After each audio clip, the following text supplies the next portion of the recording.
took kind of the back seat on that one. But that was fun. Was that fun. 2 Januaries ago? I think so, yeah. With, What was that for? What was it? It was like it was a guy who was starting his own podcast and then didn't really take it very far, but I think he did like 5 Testing. podcasts. It was like him and a partner, and then the partner was like, I don't want to do it anymore. And then he was like, well, I'm not going to do it without the partner. So that was that. Hello. That was that. All right, that was that. Give me a sound check. Hello. Sounds great. Hello. You can tilt it toward. There you go. I like the black mic. It's pretty slick. You got the blue one. Matches your shirt. Ooh. One of these are not like the other.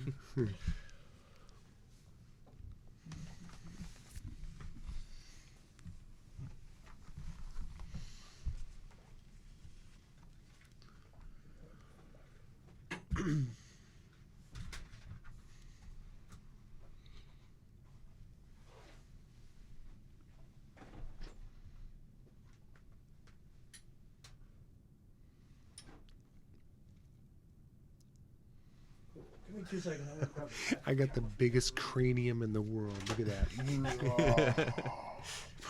Everything's about angles. Whenever I sit there, I look like the fattest person because it's the closest, you know? So I like sitting over here. That's her nice way of So I saying, look a George, you little- look fat today. No, I mean, you definitely look bigger than I mean, you're because of the angle, you're definitely the closest. So, you know, the furthest away, the smaller Yeah, the way you look That's on the there, trick. you are now the NFL Hall of Famer. You're his musician wife, just putting out your new Basically. album, and No, we can do that.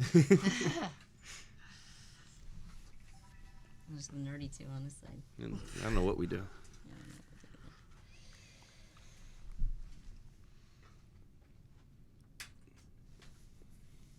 So how long are these things historically that you've done them? An hour? Depends on how good the conversation is. Could be This 20 isn't minutes, some. This isn't could some be- 3-hour Joe Rogan. This is not Joe situation. Rogan. No, we're not. Those go and go and go. Yeah. Yeah, sometimes it's 20 minutes depending on the person. Usually Last at night, least Dr. Mike and half I hour went They were. about an hour. Yeah. I think Some Rogan gets paid like $1 bazillion an episode though. He's got so many followers now. I think it's actually $100,000 an episode. Oh, That's must what he be makes. nice. decent. Guy's in his basement just doing podcasts, right? Making $100,000 a day. That's the dream. So I'm on the 3rd floor doing it. Not quite 100,000 a day yet, but You're on your way.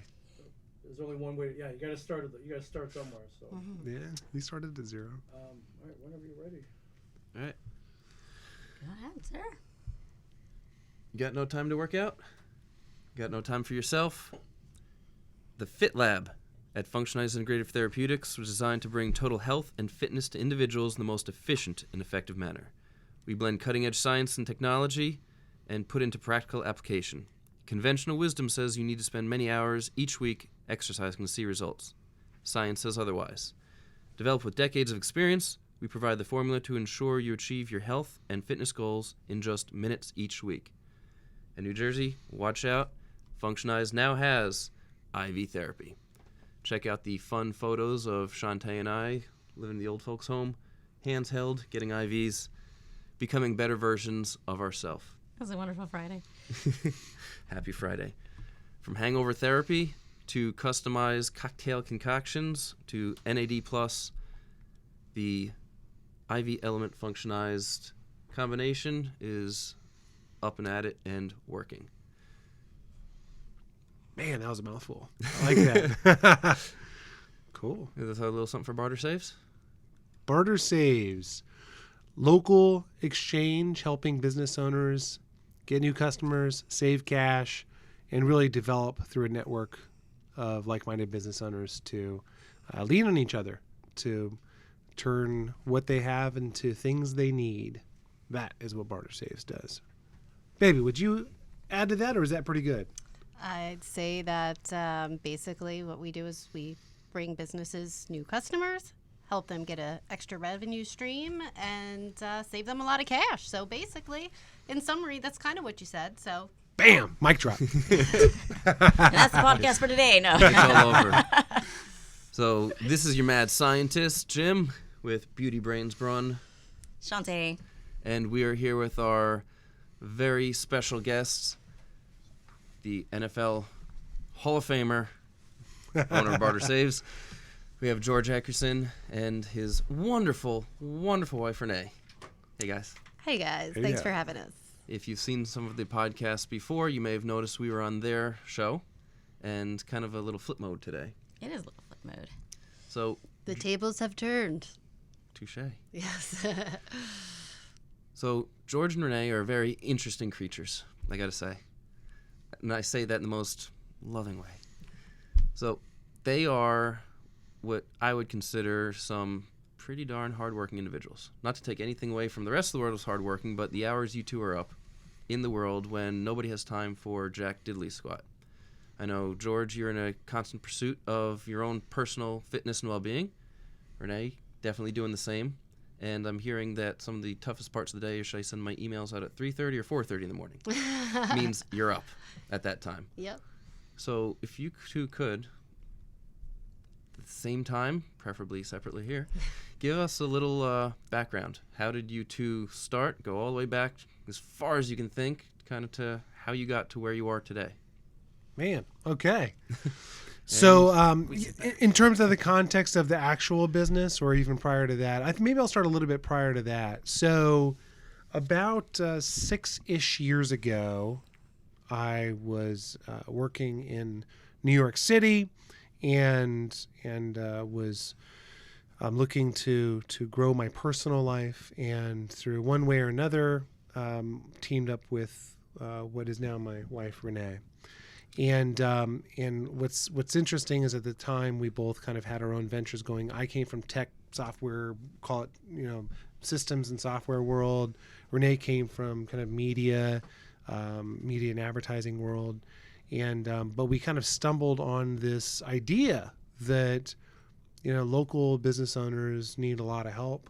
I think we both cut our teeth back in Yellow Page advertising many years ago. And at least for me, it was kind of a thing that I always missed, in the sense that small business owners need a lot of help, but also I could look them in the eye and see the effect that I would have on their business when I was selling cartoons on yellow paper. So I kind of wanted to have that, maybe it's nostalgia or whatever, wanted to have that, experience again. So we decided to put together a business plan with the view of helping local businesses get ahead. And that was the bright spark to Barter Saves being born. So launched the kind of put the business together in a few years ago. Launched about 9 months later, live commercial market, and I think a lot of the success, especially early on, was in large part to Renee, frankly, because she had so many contacts in the local community with her very successful media publication. What was it? Neighborhood Money Saver magazine. So had Neighborhood Money Saver magazine, had her own media company, and just had a lot of trusting relationships. So we were fortunate in that regard. And I think we both kind of stepped up to the table and decided to build a business. How would you elaborate, babe?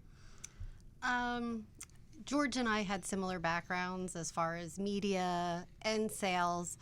And very similar work ethics. So when we started dating, we were doing two different things, and then we both decided to, sell the businesses we owned, and then we formed this together. And it's great because some of my strengths are his weaknesses, and vice versa. But we both wake up, 4 in the morning. We both go to bed at 11. We both have 6 kids and a lot going on in between, but we're really focused, and together we make the perfect team. I could never imagine doing this by myself, because there's certain aspects when you're a business owner, you are everything. I do sales, I do brokering, I do the marketing. He does, the accounting, or, the contracts, or we have some similar roles and some separate roles. And the fact that our personalities are different but complementary just makes it work. And now I could never think, like, what did we talk about before we had our own business? Because, even though we talk about other things, like, the business is our baby. Because after 6 kids, we were not having, like, a 7th. So we basically gave birth to Barter Saves. And that is what we work on most of our week and hours. And you know what's interesting also, and this is just more kudos to you, Renee, is really up to very recently, she was really the driving force to the business in many, many aspects. I think she's thrown me a couple of bones here in terms of, you know, where we complement each other, and I do some accounting things and she does other brokering things and all these things. But, you know, we juggled to keep, you know, afloat, and we did, you know, the things we hustled. We really hustled. We still hustle today in terms of, you know, like you said, 4 or 5 in the morning or whatever, and don't get to bed till close to midnight many times. But for the vast majority of since the founding of the company, really Renee carried the workload because, you know, I'd help out on weekends or do some things, you know, here and there. But, you know, I had other things going in terms of, you know, career, right? So you have to do some of those things if you want to be self-funded. And so up until very recently is where I was like, you know, dived in. But if it wasn't for her and her work ethic, I don't know if this thing would have like really, you know, where it's going today. No, So I just had to give you that kudos, man. A lot of what you've been saying is what people, you know, hear about and read about, and everyone thinks that it's so easy to go out and work for yourself and to create not just a paycheck, but more of a life and a lifestyle for yourself. There's got to be a lot more that kind of goes behind that. So what are some of the things, you know, that I would say is more of the keys of your success in what you've been doing? I would say like what's driving us, you know, it's cliche as hell, but, you know, do what you love and the money will follow, you know. And for me personally, I just said, you know what, made nice money in my kind of professional working for someone else career.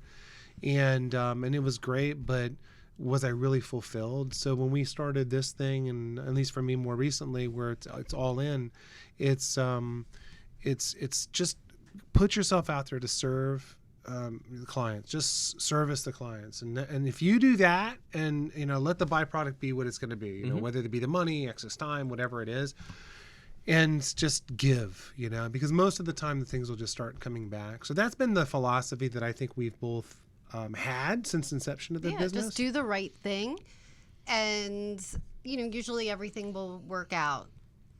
And I say do stuff that's also, you know, just above and beyond, almost like ridiculousness. And I'll give you an example. Like, and I don't claim to just inherently know some of these things, right?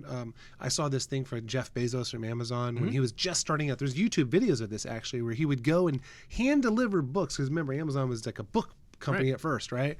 And in Washington, I think is where they were. He would like literally like ride his bike to deliver a book, you know.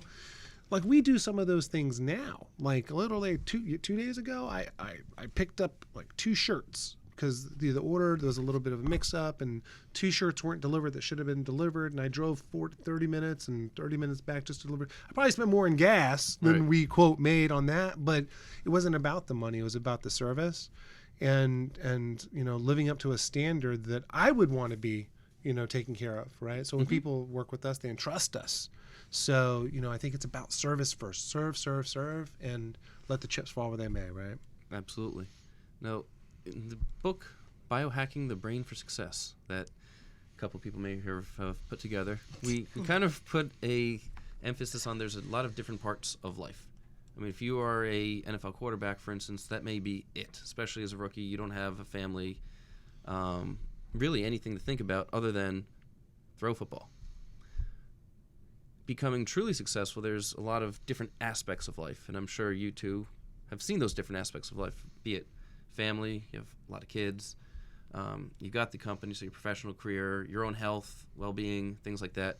What are some of the other areas that you focus on as well? I think it's really important in sales that you have to have a positive mindset.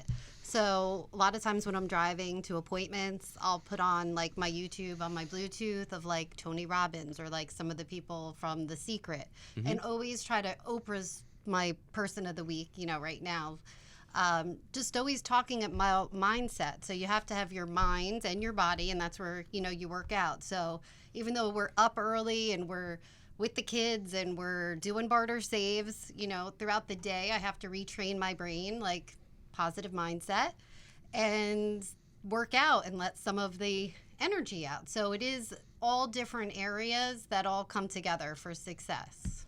And No, I was going to say, I'm so glad that you mentioned, the body and the brain awareness, because taking the time for self-care for you guys, I would imagine, is extremely important, and continuing to serve at the level that you do.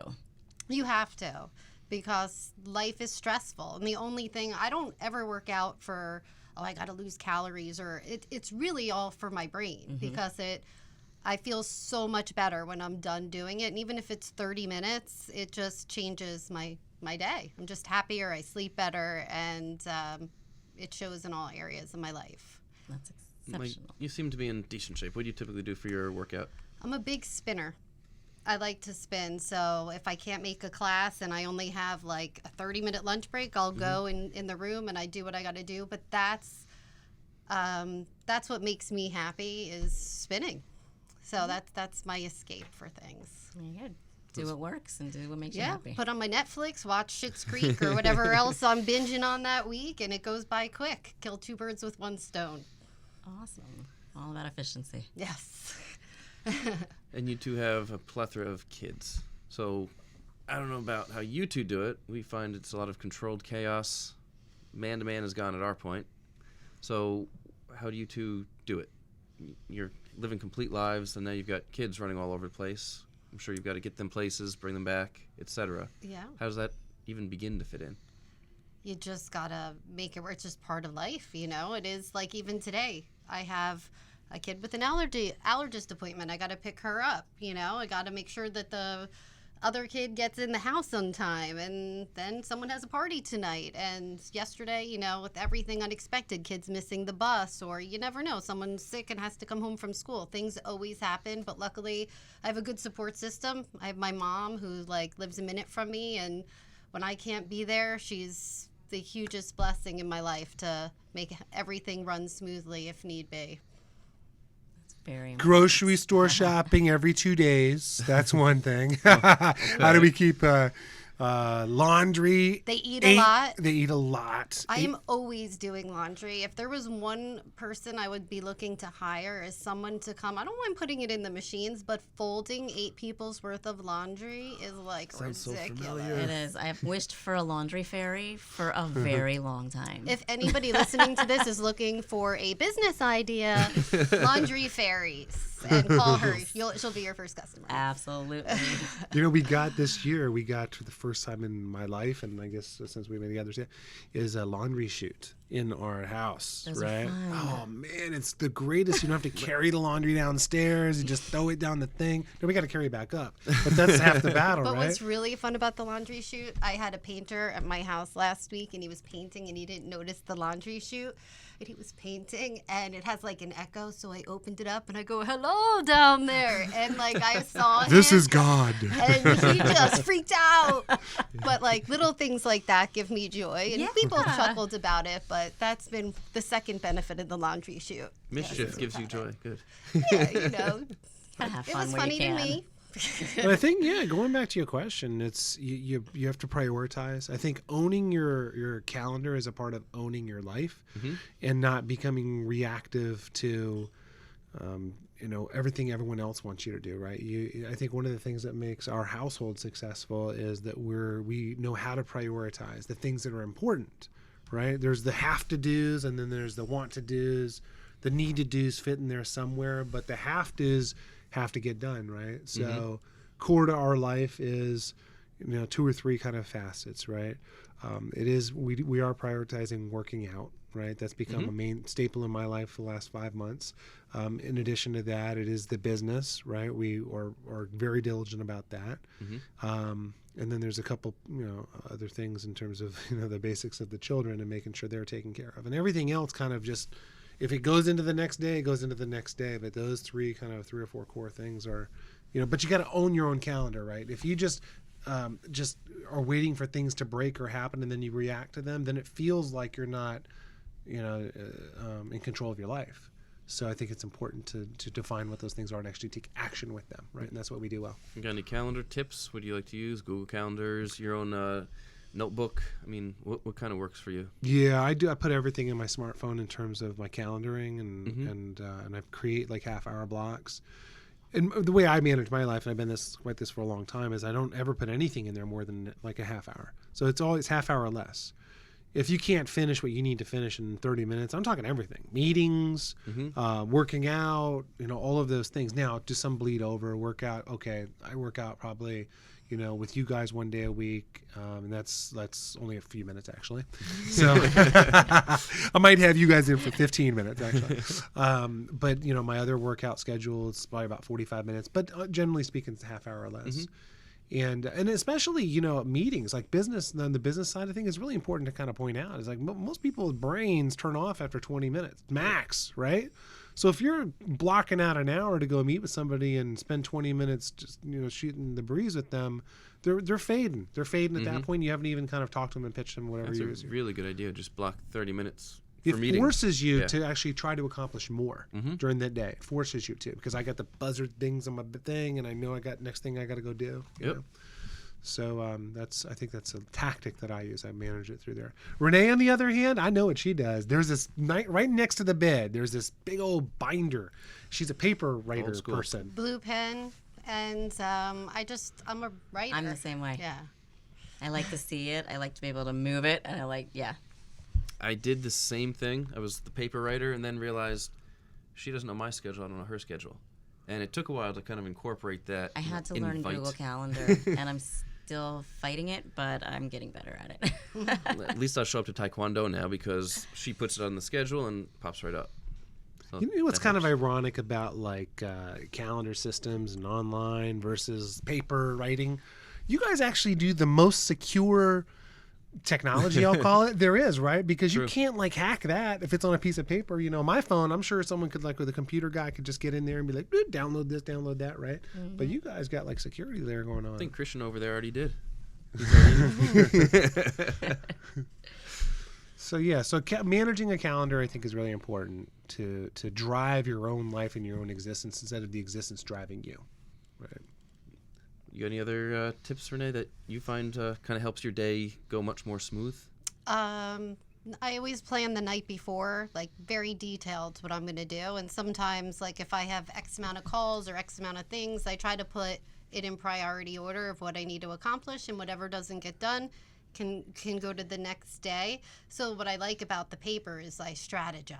If I were using a calendar, you're putting the end result. But like my notebook is not, it's like a lot of strategies, planning. It's like everything. And so that's how I do it. A lot of people have said that you can't succeed unless you failed.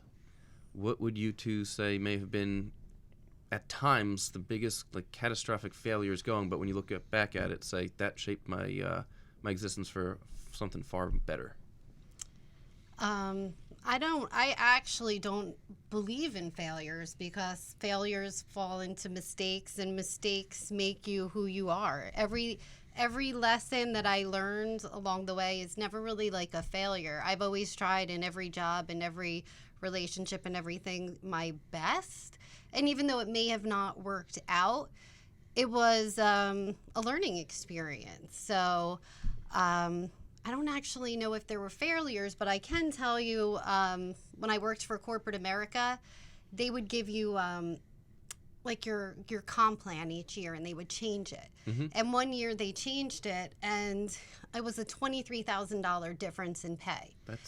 I noticed that. And I worked really hard. I was one of the top people, and I was just, that happening, whether it a failure or not, it was more of a situation that gave me the drive to start my own business. And I was like, I can't work for the man where I have no control over how much I can make. And I knew I made that company millions like that year.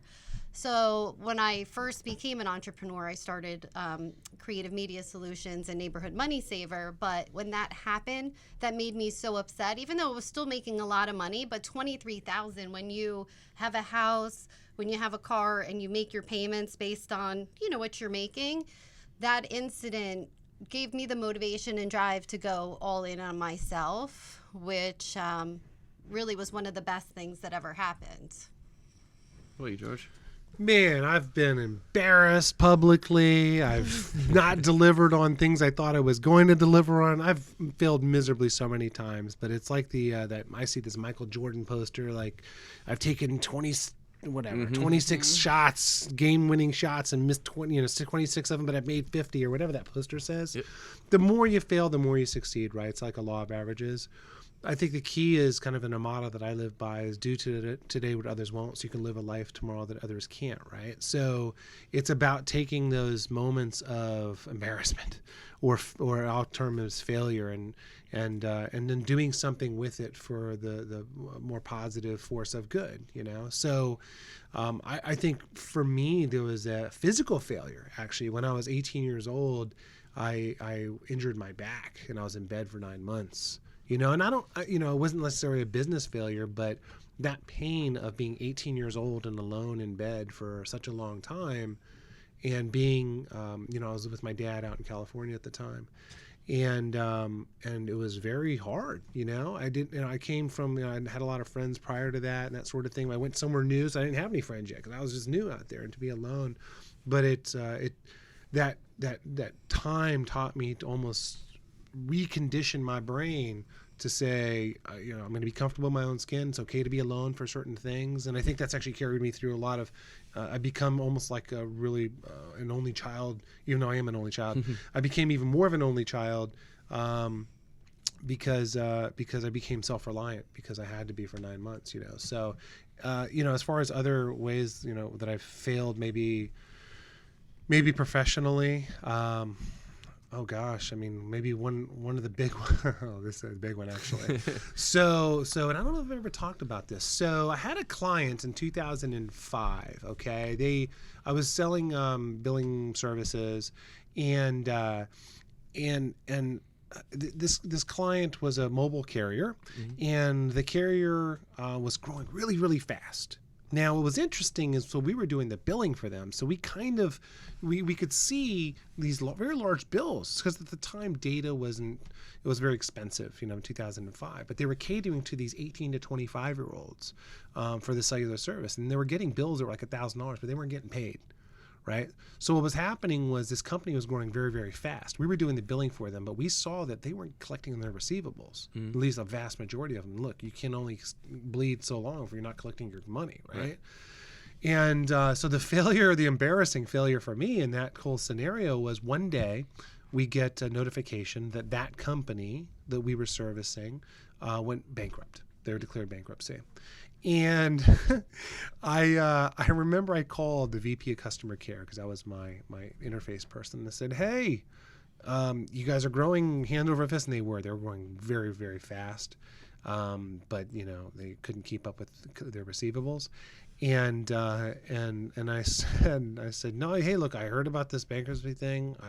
It is what it is, but you're getting a lot of customers, so things are great. And she was like, George, you realize I got to fire basically the entire staff later this afternoon? And I was like 27. I don't know how old I was at the time, 30 maybe. And I was like, you idiot, why would you say that? I didn't realize the ramifications of a company actually declaring bankruptcy, right, and the lives that impacts. And you feel like, whoa, I'm this insensitive person. And then it was like a wake up call to be like, man, you're foot in mouth. It's like, you got to think before you start talking, and especially be educated with that sort of scenario involved. So that was an embarrassment. But I have a lot of those types of stories. I put my foot in the mouth. My foot in the mouth a lot. So we can go on and on with those types of things. But that was a failure in etiquette. It was a failure in just being knowledgeable. It proved to that person who I've been interfacing with that I wasn't a very good business person because I didn't even understand a thing that was fundamental to business, which is part of its bankruptcy. I think it's not even just I was just told this the other day. It's actually a right. It's not a privilege. I think it's actually written into don't quote me on this because I might get this wrong too, but our Constitution. I think it's actually a right. Unlike a driver's license, a privilege, this is a right. So, but I was just brain dead with that. Anyway, I go on all day about these types of stories. Lesson learned. So 10 years from now, where do you see yourselves going? Happily married, right, baby? Oh, yes. Where do you see us going? Just growing.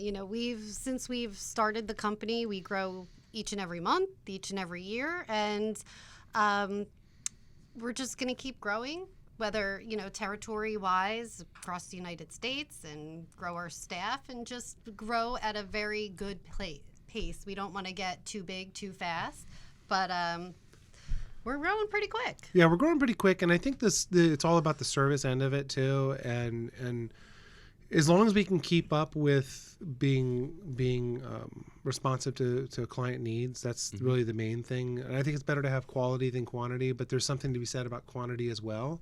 So, and you got to have kind of the right mix of both. So, like Renee says, I mean, it's funny this question you asked, like, where do you see it in 10 years from now? I remember when I was in corporate America being asked in interview questions, they'd be like, so where's your career going to be in 5 years from now? I'm like, I would come up with some mumbo jumbo, but I didn't really know. I'm like, I don't know. What do they want to hear? Right, exactly. That's all you're saying at that point. So the truth is, like, with our business, if you look at it, and it's probably like this for every business, people, they look at it from a runway of, now to the next 12 months and maybe a little bit beyond that, 24, 36, depending on where they are. Guys like Amazon, and Jeff Bezos publicly talks about it, is he's playing a game now for something in 5 years from now. Right. And he actually publicly states those sorts of things. For us, we're not at that maturity level yet as a business, right? So for us, it's a little bit shorter time frame, but it's based on service. That's the key. And since we have 6 kids, in 10 years from now, our kids will range from 18 to 24. And we'll have, even if half of them are working for us, I mean, we're just going to have a pretty big staff. Yeah. That helps. Yeah. Do we pay? Do we have to pay if they're our kids? Do we have to pay them? No. I mean, at that age, we probably. Yeah. Do they help you right now with any of the little things? Like they tell us who they want in the network. They help us spend it. They'll find people on Instagram that have something cool going on, and then they'll be like, "Hey, Mom, you need to go hit these people up in Red Bank," and then all your market research. That's so awesome. So then what George says is find out the owner's name and the contact information. So what he tries to do is teach them prospecting skills. If they want them in the network that bad, do that. So they don't even realize what we're really making them do, but we're setting them up. Remember the Karate Kid? I was just thinking. Yeah, that's the exact thing I was thinking just now. Yep. That's what we do. It's not just me too. It's like, wax on, wax off. He was just teaching them all the moves, and so if the most important part in the sales process is qualified prospecting, right? It's how do you actually do that? So I tell them, it's like, look, hey, come up with a list of 20 people. Tell me the business, the name, and contact information, right? And then that's like really not even a full step one, but that's a step one.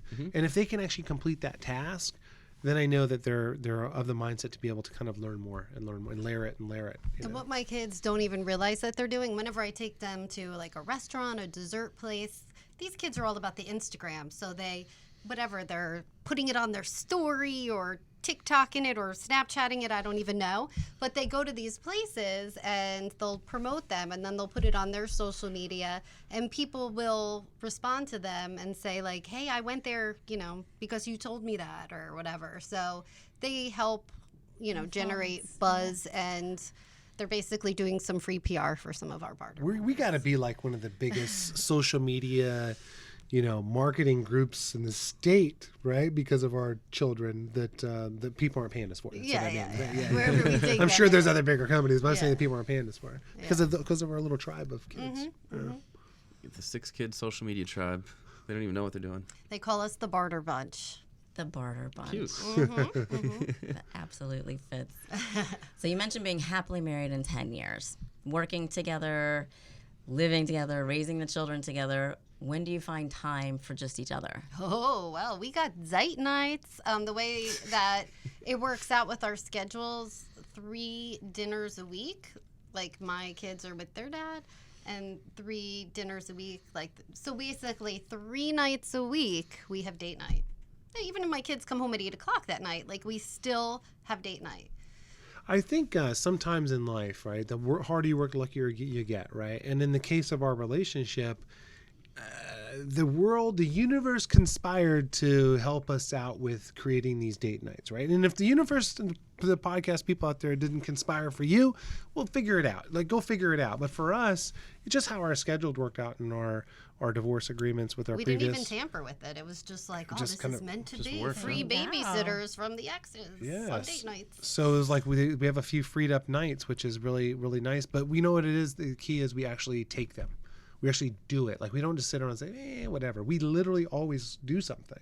Very rarely we don't do something, you know, because I think it's important, you know, to have that kind of nuclear bond and relationship and even though on date night, most of the time we're talking about work, but not all the time. We're still drinking and talking about other things. Yeah. That's the most important part. You know, you have to be your best friends, you know, and want to do everything together.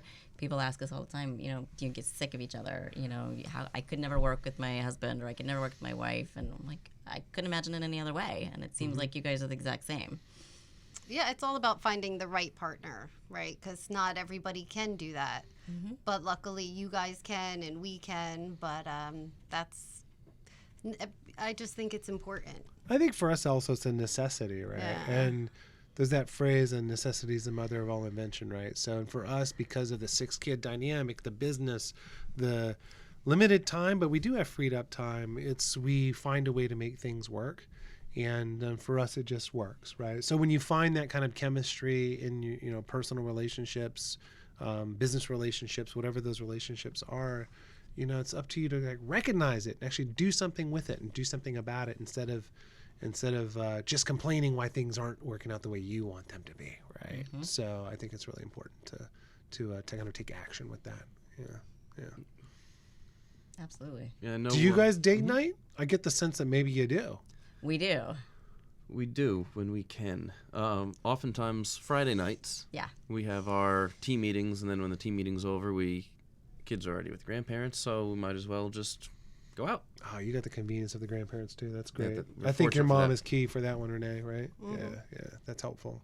It's very helpful because a lot of times if we have to go back to the office or we're doing things on the weekends, we know that we can have his parents, you know, to help out. Yeah, that's awesome. Obviously, we'd love to do 3 scheduled planned nights every single week, but, you know, I'll take one over none, or every once in a while a lunch here or there. I think that counts. We count that. That's why it is funny, like when I hear people say I don't have time. No, I always, you know, I hear it all sorts of fast. Like, I don't have time for this, I don't have time for that, blah, blah, blah, blah. I always think in my brain, I don't try to, people weren't walking a mile in my shoes, so they don't know my experience, right? And I don't know theirs. Like, I don't know why they're actually so busy, right? But when people say I don't have time, the truth is everyone has time. Everyone just decides to make time for things that are important to them, right? That's 1,000% right. I tell people all the time, you know, look at your iPhone. It records how much time you're on there every single day. You know, if you're on there for 6 hours a day, what else could you have been doing? How much time did you really need to be on that thing? How much time do you watch TV? How much time are you, you know, whatever it is. No, you're absolutely right. If you can, there's time if you want. Or when people are like, you know, I love in business when people are like, oh, I'm busy. And I always say to myself, what do you think I'm not? I don't say that. Exactly. Right? Oh, you're the only one that's busy. You think I'm not busy? Or it's funny. I was driving over here and I put a call into somebody. and they didn't pick up, and that's fine, you know. But it was cool because they called me right back, right? And said, hey, I just want to talk to you about an accountant thing. And they said, well, you know, I'm really busy right now, but maybe I can, you know, we can talk later. And I said, you're the one who called me. Right. I'm like, you called me back, and now you're going to say you're busy? Like, and I actually called them out on it. And they're like, no, I had to call back and this, that, and the other. I'm like, well, okay, whatever, fluff. But it actually proved to me that person's actually on automatic pilot. And their excuse to the world is, I'm busy, you know, instead of I'm taking action on things that I need to complete, right? So, but a lot of people are like that, right? That's the number one. That's the biggest thing we hear. I don't have the time. I'm like, okay, I'm working on a PhD. We have 3 kids. We have a business. You know, we train for specific events. So, you know, I don't buy that you don't have time. You know, everybody has the same amount of time in every single day. And then people open up and you start hearing their experiences, what they're doing every day, and you realize you've got all the time in the world. Yeah. You probably got too much time, and that's the problem. And on a previous podcast, it was Tara Garrity that said, you know, open up someone's checkbook, and you can see where their priorities are. And hence, that's where all their time is actually going. So, yeah, we got the time, and I can't believe he actually called you back. He said he doesn't have any time. What I say with the absence of value, all cost is too high. That's financially, but it's also in terms of time, right? If the person doesn't feel like the time that they would invest with you is worth their while, then they create a smoke screen called I don't have time. Right. Well, no, I just maybe, and then maybe it's my obligation to convince them why their time is actually worth my time as well. But half the time I feel like saying, look, guy, girl, whoever, like I'm using up hours on my lifetime clock as well, communicating with you. So if I feel it's worth time, then at least give me the human decency and respect of at least taking 20 seconds to hear me out, right? Because believe me, I'm not here to waste my time either. No. I appreciate your time, and both of you being a client as well, as you guys have always been pretty quick to get back, I gotta say, and always, as you say, you strive for customer client service and satisfaction, and you two both definitely go above and beyond in every single way. So thank you for using your time in that manner. We do appreciate that. I got a question about expectations, right? And this actually ties into it, right? And it's a question for Renee, but it's really you two as well, like especially because there's this interesting mutual client relationship.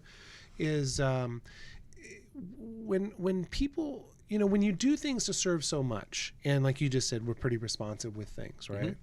We try to respond immediately, and then sometimes we just can't win a meeting, whatever. And we try to make it at least within 24 hours, right? What do you do with somebody that their expectations are so high to what they feel your responsiveness should be, or they feel the nature of our business, our clients' responsiveness should be? Like, how do you handle that? Like, and it's because it's something that I think in the context of our business that we constantly kind of deal with. Well, actually, I think the most frustrating part of life is, and I don't think it's not a barter thing, it's just generally the businesses out there, like, so I'll cold call businesses, and I'll call them, and let's just say it's a plumber, and I'll be like, hi, give me a call back, I need your service. And people don't call back. Or I'll try calling, another plumber, and their voicemail's full. I think the number one rule for any business owner is just responding. And I think responding within 24 hours, or, even if you're on vacation, an automatic email reply, like setting expectations. But I think 24 hours is enough, is a good response time. But that's just really frustrating when people own businesses that just don't know how to run their business, because you could be, whether it's the best mechanic or the best plumber, the best whatever the trade is, but if you don't answer your phone, you're money's blowing out your back pocket. And that's the one tip that I would give any business owner. We have companies like RAC Consulting, for example. That's a virtual receptionist. Like, you don't even have to answer the phone. There's people that could do it for you. But that one thing can make or break a business. Because if I try calling people a couple times and they don't respond to me, they're not going to respond if I pass them referrals. So why even do that, right? And even in our barter exchange, if we hear that someone's not responsive, they can't be in the exchange. So it's just the number one rule of all business. Just respond within 24 hours. We parted with somebody today. And a nice guy. I actually like the guy, and his wife's nice too. But I said, look, we gotta cut ties, because you're being unreasonably unresponsive to somebody, and you collected a deposit from them. It's like we're gonna reverse some things, but also, I'm sorry. It's not about us and our commission that we make off that. It's about the service end of it, because that end user client's going to be pissed off. And guess who they're going to be mad at? Us for referring them in. Correct. They'll be mad at them too. But so how do you deal with that? I mean, for us, it's maybe we cut them off sometimes. For us, unfortunately, you can't control other people. You could tell people, go to the gym, you need to work out, you need to eat right. And the only person that can control that person is that person. Absolutely. So I think that's really nothing you can do for people that can't help themselves. So unreasonable expectations, just be like, okay. I deal with a lot of clients, and expectations is one of the biggest topics, because you either feel guilty. That's one thing that people do. They feel guilty when they're not meeting the expectations, but it's not understanding that they're setting unrealistic expectations in the first place. So it's finding that proper balance of what's realistic versus what are you expecting. And I think your 24-hour turnaround is a perfect example of a realistic expectation. We pretty much return everything within the same day, whether phone call or emails. I get it on the opposite side, where you get people sending you requests for information, and then you call and then they don't respond and they don't pick up the phone, and they're the one that reached out to you in the first place. Did you guys have that happen ever? Oh man, yeah. I think probably every business we get that. We Yeah. get that. Yeah. Yeah, I think that's just normal. Right. People are cowardly. They'll hide behind an email, but like talking, sometimes it's not I find comfortable. most people nowadays will not pick up the phone. It is a text. They will only communicate through text. And then if they're busy, it'll take them a while in the middle of a conversation when you could have had it done in less than 30 minutes. Mm-hmm. When it comes to actually your question, though, George, some years ago, not have anything to do with business, having expectations of returns, if I'm sitting at dinner and somebody's calling, well, I'm at dinner. I'm not going to pick up the phone. I'll call back after dinner. If right now in the middle of this podcast somebody is blowing up my phone, well, you guys are in front of me. You're the most important people right now in my life because you're right in front of me at this point. So I'm not going to start, hold on one second, someone else is more important here. So this guy ended up calling like 3 times in the middle of dinner. And it was a short, at-home, 20-minute dinner. I called back, and he was furious. Furious. How come you're not picking up your phone? Excuse me? Well, I'm eating dinner. Well, you should pick up your phone anyway. Now, he's trying to dictate to me, and I remember the whole walkie-talkie phones back in the day, gosh, the Motorola. You can get in touch with Bleep Bleep at any single time. For me, at least, it was telling people, if I'm eating dinner, I'm not picking up. If I'm with somebody, I'm not picking up. If for some reason I miss your call, I'm going to call you back. So relax. Unless it's life or death, call 911. I'm probably not going to be able to help you at that point anyway. So really, I'll get back to you. Defining your own boundaries. Literally defining the own boundaries at the get-go if it starts to become a problem.